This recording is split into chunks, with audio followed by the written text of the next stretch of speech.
اعوذ باللہ من الشیطان الرجیم، بسم اللہ الرحمن الرحیم۔ اللہ تبارک و تعالیٰ کے بابرکت نام سے شروع جو بڑا مہربان اور نہایت رحم کرنے والا ہے۔ پیارے دوستو، اللہ تبارک و تعالیٰ قرآن پاک میں ارشاد فرماتا ہے، کل من علیہا فان ویبقی وجہ ربک ذو الجلال والاکرام۔ جو کچھ بھی اس دنیا میں ہے سب فنا ہونے والا ہے، اور صرف تیرے رب کی ذات ہی باقی رہنے والی ہے جو صاحب جلال اور عظمت والا ہے۔ پیارے دوستو، ایک اور مقام پر اللہ تبارک و تعالیٰ نے ارشاد فرمایا کہ ہر جاندار کو موت کا ذائقہ چکھنا ہے، اور اللہ تبارک و تعالیٰ کا وعدہ سچا ہے۔ پیارے دوستو، اس دنیا کے اندر جتنے بھی جاندار ہیں، پھر چاہے وہ انسان ہوں، پرندے ہوں، حیوان ہوں یا حشرات الارض ہوں، سب کو موت کا ذائقہ چکھنا ہے اور سب کو موت آنی ہے۔ پیارے دوستو، آپ نے انسانوں کو تو مرتے ہوئے دیکھا ہوگا کہ ان کو موت کیسے آتی ہے اور ان کی روح کیسے قبض کی جاتی ہے۔ بعض انسانوں کو موت کے وقت بہت زیادہ تکلیف ہوتی ہے اور ان کو بہت ہی تکلیف دہ مراحل سے گزرنا پڑتا ہے، اور بعض لوگوں کو ایسے موت آتی ہے اور ان کی روح اس طرح نکالی جاتی ہے جیسا کہ دودھ میں سے مکھی نکال لی گئی ہو۔ لیکن پیارے دوستو، کیا آپ لوگ جانتے ہیں کہ جانوروں کو موت کیسے آتی ہے؟ آج کی اس ویڈیو میں ہم آپ کو بتائیں گے کہ جانوروں کو موت کیسے آتی ہے اور ان کی روح کیسے نکالی جاتی ہے، اور جانوروں کی روح کون سا فرشتہ قبض کرتا ہے، ملک الموت علیہ السلام یا کوئی اور فرشتہ؟ اور کیا جانوروں کو بھی نزع کے وقت موت کی سختیاں محسوس ہوتی ہیں؟ اور کیا جانوروں کو بھی موت کی تکلیف ہوتی ہے؟ اور جانور اپنی موت سے پہلے کہاں چلے جاتے ہیں؟ اور کیا جانوروں کو اپنی موت سے پہلے موت کا علم ہو جاتا ہے؟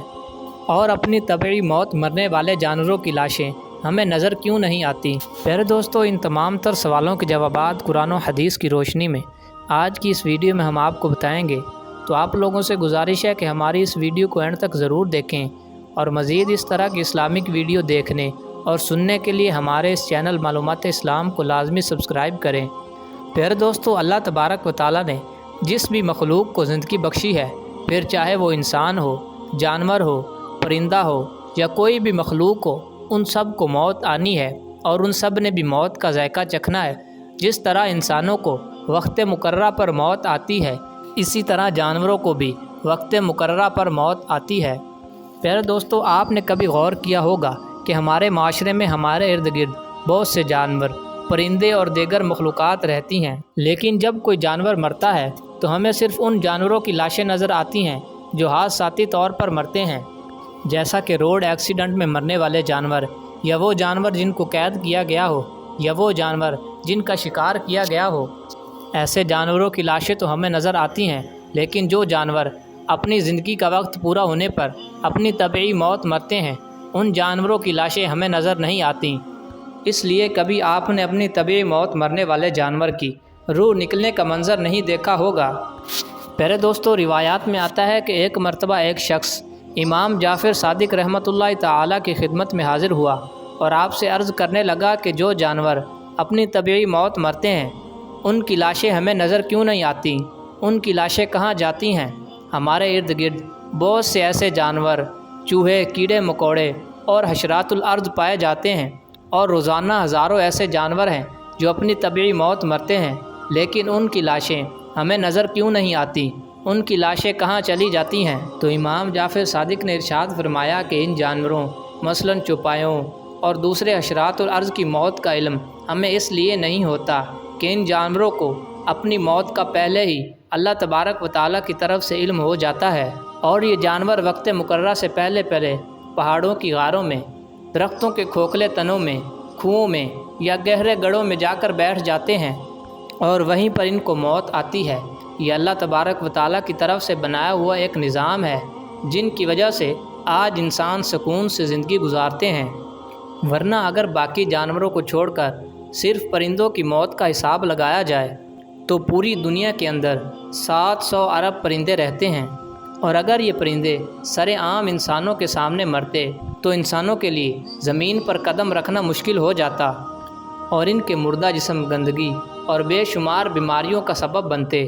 پیارے دوستو، یہ تو اللہ تبارک و تعالیٰ کی ایک مخلوق پرندوں کی بات ہے، اور اگر اللہ تبارک و تعالیٰ کی دوسری مخلوق جو زمین پر رہتی ہے وہ بھی اپنی طبعی موت مرتے اور اسی طرح سڑکوں پر ان کی لاشیں پڑی ہوتی تو نظام زندگی کتنا مشکل اور دشوار ہو جاتا۔ لہٰذا اللہ تبارک و تعالیٰ ہی بہتر جانتا ہے کہ اللہ تبارک و تعالیٰ نے اس دنیا کے نظام کو کیسے چلانا ہے۔